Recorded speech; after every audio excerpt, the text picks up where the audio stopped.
Breno, o Ceará ele tem nesse momento 31 pontos. Você sabe quantos pontos tem o 8º colocado? O Fluminense? 34. Ou seja, a distância são de 3 pontos. O Ceará está a 3 pontos do G8 e a 9 da zona. Então, para onde é que ele tem que olhar? Para mim está muito claro. Cabe ao Ceará internalizar isso. Eu sei que a média do Ceará, a campanha histórica, é a posição que ele está nesse momento, é 11º.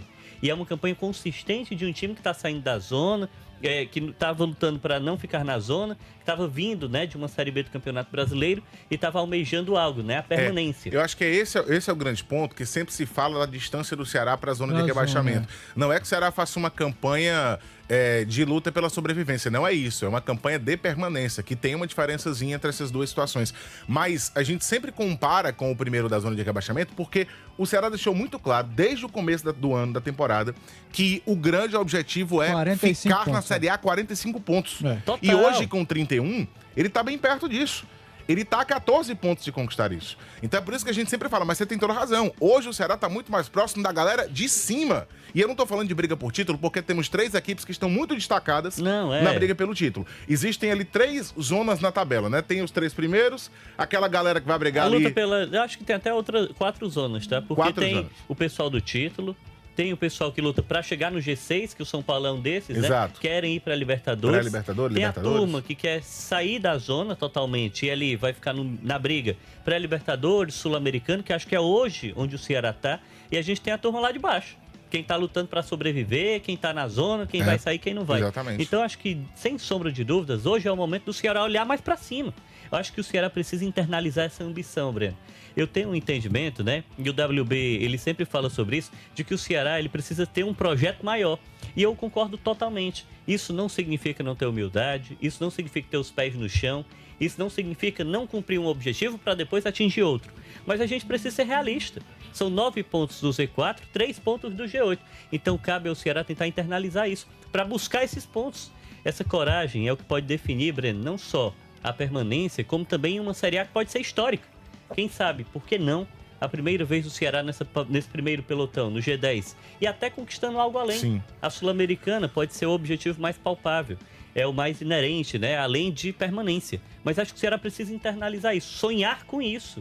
Acho que o torcedor alvinegro merece isso também. Tem feito o papel dele, tem acompanhado muito esse clube, mas a gente sabe que o Ceará tem uma média de campanhas de 11ª posição. Pode ser que em 2025 a gente fale de algo além disso. Olha, daqui a pouco a gente vai falar mais sobre essa questão de como foi a estratégia do Ceará para o jogo, mas eu queria focar um pouco ainda no Pedro Henrique, porque tem gente opinando sobre ele. A Jana, por exemplo, tá aqui no YouTube falando o seguinte: ele é jogador de jogo grande. É a opinião da Jana. E no WhatsApp, no 8887-1306, tem gente falando o seguinte: o Pedro Henrique é importantíssimo no Ceará, porque ele é rápido, habilidoso, frio e sabe fazer gol. É difícil um jogador ter tudo isso. Só não sei o nome dele, Fernando Alves, que mandou aqui. Depois você me... É o Roberto? Roberto que mandou essa mensagem, obrigado. Mas aí eu já te lanço a seguinte pergunta, meu querido Dani Farias. Com esse gol do Pedro Henrique, com esse momento, fez gol contra o Vasco também, ele tem melhorado de desempenho. Em contrapartida, você vê um Paulo Baia, que foi quem ganhou aquele espaço pela esquerda, que não tá conseguindo mais performar bem. Dá pra pensar no Pedro Henrique já na quinta-feira contra o Vitória retomando a vaga de titular? Eu acredito que sim, Breno. Eu acho que por justiça e por merecimento pode-se pensar nessa alternativa. Não sei se o Léo Condé vai fazer isso, né? Se ele já vai fazer essa mudança pro próximo jogo, mas se ele fizer, eu não acho que ele esteja errado. Pelo contrário, eu acho até que seja justo com o Pedro Henrique. É um jogador que foi muito criticado pela torcida e eu acho que essas críticas foram justas, elas não foram mal colocadas, porque realmente ele caiu de rendimento, ele não estava correspondendo, não por falta de oportunidades, porque o Léo Condé sempre fez questão de dar oportunidades ao Pedro Henrique, seja ele começando como titular, seja ele entrando nas partidas. Eu acho que na minha avaliação nunca foi um jogador que ficou esquecido do Léo Condé, como se ele ficasse apenas no banco de reservas, sem receber oportunidades, pelo contrário. Mas quando ele entrava muito mal. A tomada de decisão dele era muito ruim, não conseguia acertar muitas coisas. Era um cara que... mostrava ansioso, né? Ansioso, exatamente. Ele sempre teve essa velocidade, sempre teve essa característica. Mas na hora de tomar aquela decisão, muitas vezes eram decisões precipitadas. E isso chateava o torcedor com razão. Mas a partir do momento que você passa a dar confiança para esse jogador, que ele recupera essa confiança, marcando gols, tendo boas atuações, a gente não tá falando só de lampejos. O Alexandre citou, ele entrou cedo nesse jogo e o jogo dele, para além do gol, foi um bom jogo. Ele se mostrou participativo, ele deu uma característica interessante ao Ceará de ir até a linha de fundo, de pressionar, fez uma boa dobradinha ali com o Matheus Bahia, que foi um retorno também fundamental para o Ceará. Ele participa do gol, né? É um jogador que, quando o Ceará não tem ele, o Matheus Bahia perde muito.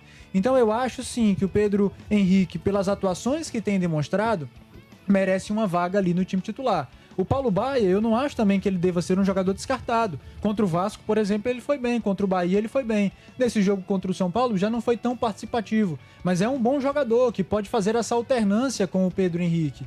O que eu acho que é mais interessante de tudo, Breno, quando a gente analisa essa questão, é o fato de você conseguir, finalmente, enxergar uma disputa de posição no lado esquerdo. Sim. Algo que há pouco tempo você não tinha sequer um jogador que estava se destacando.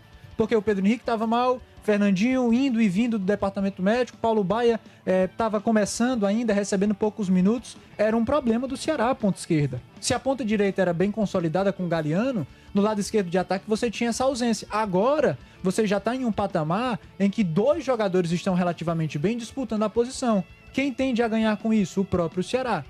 O Léo Condé, que tem alternativas. Acho, inclusive, certamente a gente vai comentar isso ao longo do programa, mas já dou uma palhinha, que foi muito interessante a gente ver como no jogo de ontem o banco do Ceará ajudou o time do Léo Condé. Sim. Algo que eu até ouvi ontem o comentário do André, ele focou muito nessa questão, né? Algo que no primeiro turno era um problema, ontem foi a solução do Ceará, por exemplo, os jogadores saindo do banco de reservas e dando resultado. Então, é um bom sinal de um Ceará que, por conta disso também, pode fazer o que o Alexandre falou. E o Alexandre tocou num ponto que eu acho que também é importante, o fato dele ter entrado cedo, porque o Léo Condé, muitas vezes a gente ouviu reclamação dos torcedores de que, poxa, demora muito a mexer, tá esperando muito para tirar um jogador. O Paulo Baia foi apagadaço no primeiro tempo. Sim. Ele não teve dúvidas, no intervalo já veio com o Pedro Henrique. Porque ele sabe que o Pedro Henrique é um postulante ao time titular. O Paulo Baia, ele herda uma vaga que estava em aberto, principalmente por conta daquela questão, né, da situação em que do lado da ponta esquerda você não tinha ali uma definição mais ideal. Inclusive, pedi aí para nossa produção nos ajudar, viu? A gente precisava ter esse entendimento. Ali do lado esquerdo, né, o Pedro Henrique acabou perdendo a posição, ele vai para o DM, ele sai, ele não se estabelece. E o Fernandinho, que poderia ser essa alternativa, também não teve a continuidade. Sim. Seja porque oscilou, seja porque eu acho que ele esteve muito tempo no DM, com problemas distintos. Lesionado. Nesse jogo, por exemplo, ele já não foi relacionado de novo, né? Um problema totalmente atípico, né? Uma crise alérgica e etc. O Fernandinho acabou não sendo alternativa. Então o Paulo Baia chega em um setor que estava meio indefinido. E eu acho que ele foi titular com merecimento. Ele mereceu ser titular. Nos jogos anteriores ele havia ido bem. E não tem nenhum problema nisso. Acho que faz parte da oscilação, ninguém vai bem todo jogo. O que importa, e o que é importante para o Condé nesse momento, é ele ter a dimensão de que ele tem no banco alguém que possa ocupar esse espaço. É diferente da ausência do Pedro Raul. E precisamos falar de Pedro Raul. Para dar um pouco de vazão para a grande torcida do Ceará que sempre está mandando mensagem aqui. Mas especificamente sobre o Pedro Henrique, né? Poxa, o Paulo Baia não foi tão bem nesse contexto de jogo. Ele já foi e mexeu. E funcionou. Jogador que é protagonista, tem 35 anos, tem contrato até o fim da próxima temporada, chegou com esse status, acabou se alternando, mas independente de oscilar ou não, o importante é ele ser decisivo nesse tipo de jogo. E ele foi mais uma vez. Eu ia até fazer um comentário que, às vezes, a chegada de um jogador que começa a ter protagonismo é boa. Aí é bom. Gera concorrência. Porque o Pedro Henrique, ele passou a ter sombra. Exato. E que antes ele não tinha. Mas Breno tinha o Fernandinho. O Fernandinho, esse ano no Ceará, ficou mais tempo no departamento médico do que à disposição. Fez cirurgia no ombro. Teve muito problema. Teve muitos problemas aleatórios. No ombro, né? Agora ele ficou de fora, não foi por lesão muscular, mas por crise alérgica. Então o Fernandinho teve muito problema que descontinuou. Ou seja, só tinha o Pedro Henrique. Só tinha o Pedro Henrique. Aí, meu amigo, chega a concorrência. Você precisa mostrar desempenho. Você precisa dar uma resposta ao treinador. Eu mereço também uma vaga. Aí você se esforça mais. As próprias falas dele, né? Sempre continuei trabalhando. Ele destacou isso no jogo contra o Vasco.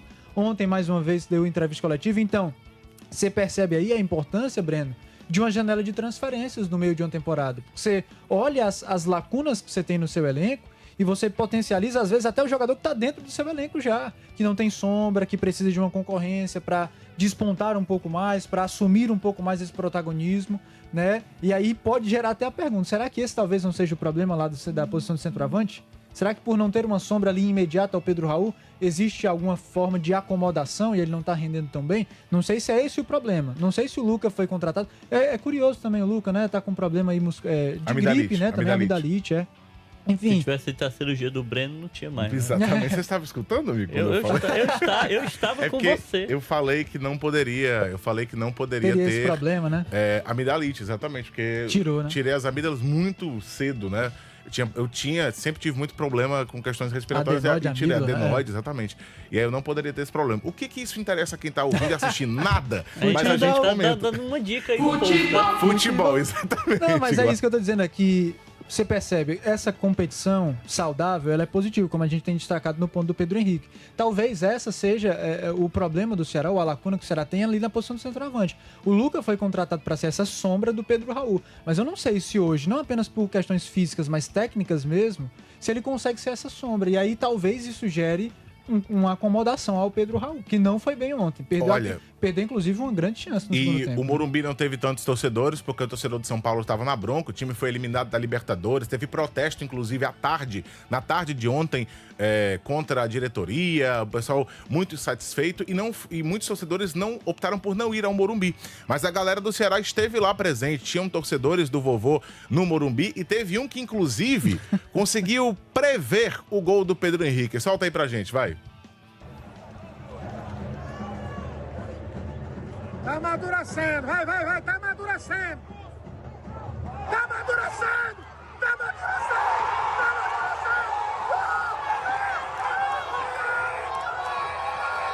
Rapaz, estava amadurecendo, Alexandre Mota, até que... Tá aí um bordão bom pra tu, viu?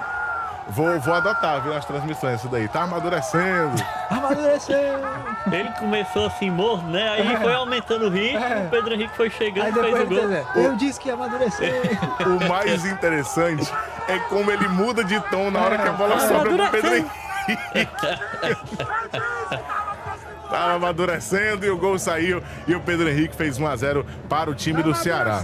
Pois é, meu amigo. Beleza, diretor, valeu. Aí o torcedor fazendo a sua previsão, né? O gol tava amadurecendo e acabou acontecendo. A gente vai falar bastante ainda desse jogo, sobre, por exemplo, a maneira como o Ceará se comportou. O Alexandre citou também o Pedro Raul, que é um assunto à parte que a gente também vai comentar aqui no programa, porque tem muito tempo ainda pra gente